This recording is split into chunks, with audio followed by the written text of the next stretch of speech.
We're honored to have with us today Kevin O'Leary. He is a CPA and director of the Marvin and Company, certified public accountants in Latham, founded by Charles Marvin 88 years ago. And you're one of the more respected firms in the Capital Region, and also a firm with longevity, 88 years. It's amazing to think when people, especially in these days with the recession, and to think that we were a part of the Great Depression right after we went into business in 1923 down in Schenectady, with a focus on, as they were growing, with a focus on GE and a lot of their executives and a lot of the great things they were doing in Schenectady. So that was one of our initial niche markets, I guess you could say. But yeah, it's been quite a long run, and one of our employees just celebrated her, I think, 55th year with the firm. So we have pretty good coverage, pretty good tradition in there for sure. Well, you must be a good company to work for because people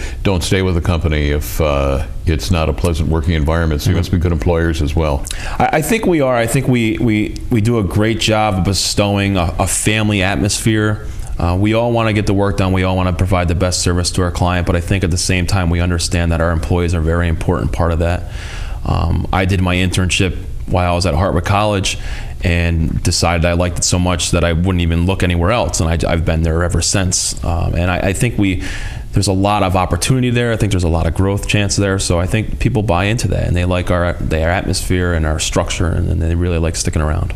You were talking, you mentioned that your firm started and went through the Depression. And by coincidence, yesterday, I just happened to think of it, I was talking with someone about the Depression, and they were saying how the kids of today, seeing what's going on in today's economy, are going to be like our grandparents. You heard about the Depression mentality as far as expenditures, and they say this generation growing up right now will probably be the next generation to have a Depression mentality. Do you agree with that?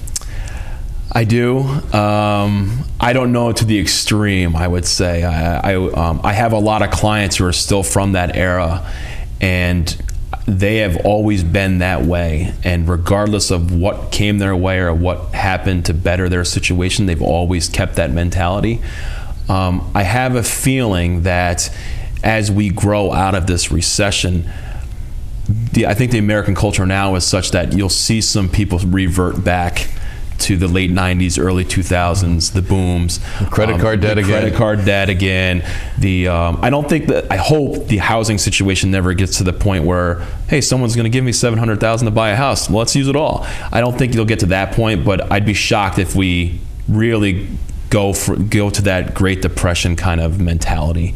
But I definitely think we've learned a lot, especially small business and businesses. I think that the trimming of the fat that was done in the last couple years, I think is really, from the smallest of small businesses to the largest of the large, I think you've seen everybody kind of hold true with that, and I think that'll carry on for a while.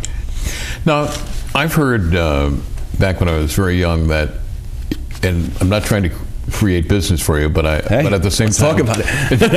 At the same time, what we're trying to do is educate our viewers. Right. But one thing I've heard is that and this would go for you as well, you really should never do your own taxes. You should have someone else do them for you. Do you agree with that? Do you have someone else do yours? No, I do mine. But my wife, who's actually a CPA as well, she does a review, so we have a good team effort. Okay, great.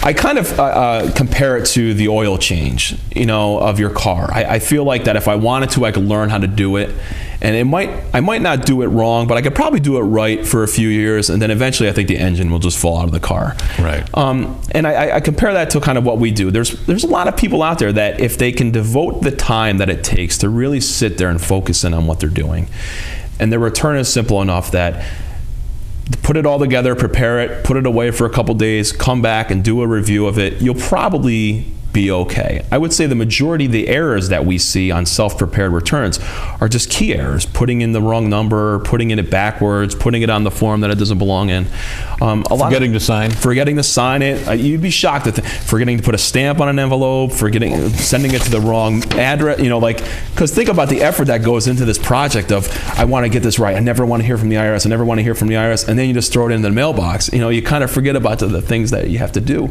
But I don't regardless of how good I get at or how well I can change my oil, I don't ever want to do it. I think there's always someone better to handle that. And especially when it comes to taxes, everybody's afraid of the IRS. And it's a fear that I don't know if it's really warranted.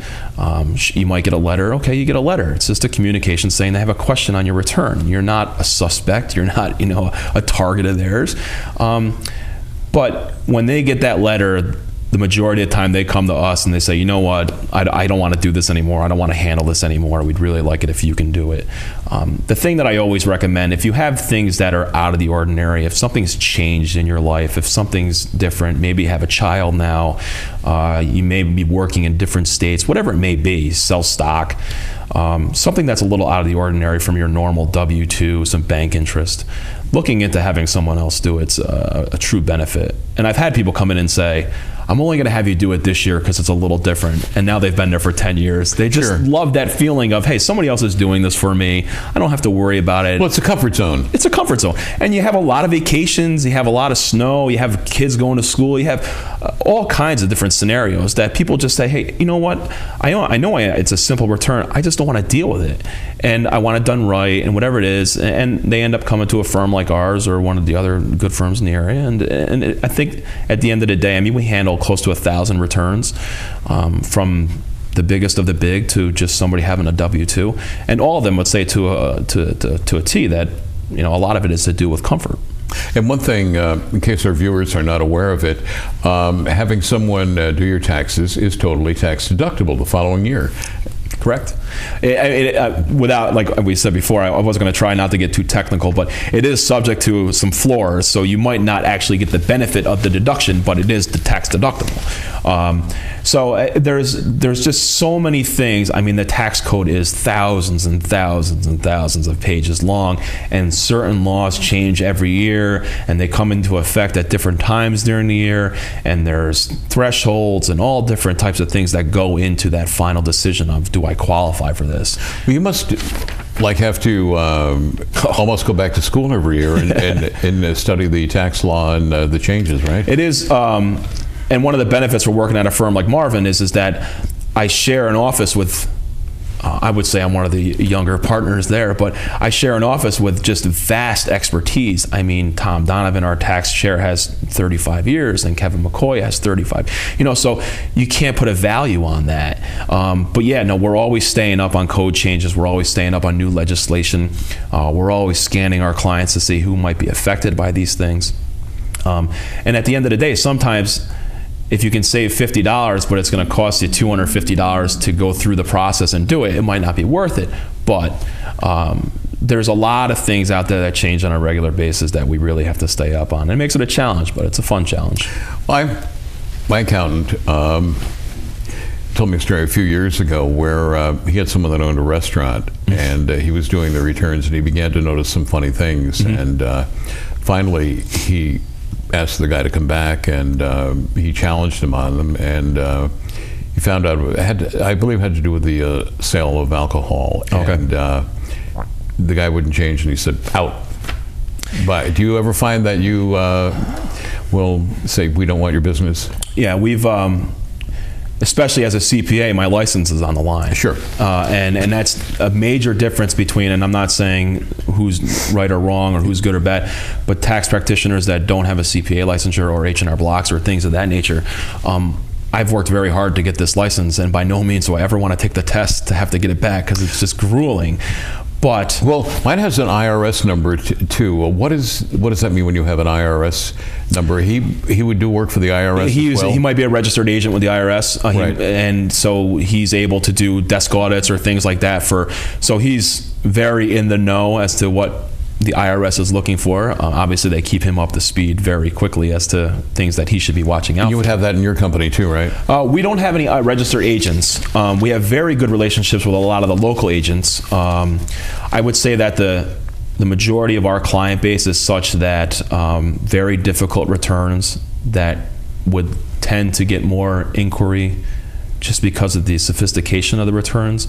So we've developed very good relationship with the IRS agents, New York State agents, Department of Labor agents for some of our other clients and such. But one of the things I think that works very well for an accounting firm is that if you ever do get audited or whatever, we become we're at the point of that audit. We don't want them dealing with the client, so they come through us for all the questions and things like that. But there's definitely been situations where, even though it's the sole responsibility of the taxpayer or the business, whatever it may be, they sign off on that return. It's their product, even though we prepare it. Right. There's definitely situations where, hey, if it doesn't happen this way, if you don't follow the rules, then we're going to walk away from this for sure. We only have about a minute left. Okay. Kevin O'Leary, CPA and Director of Marvin and Company Certified Public Accountants here in the Capital Region, located in Latham, New York. If folks want to get in touch with you anywhere? The website's a perfect start, www.marvincpa.com. I have a blog that talks a lot about taxes, individual, corporate, all different types, through the Troy Record.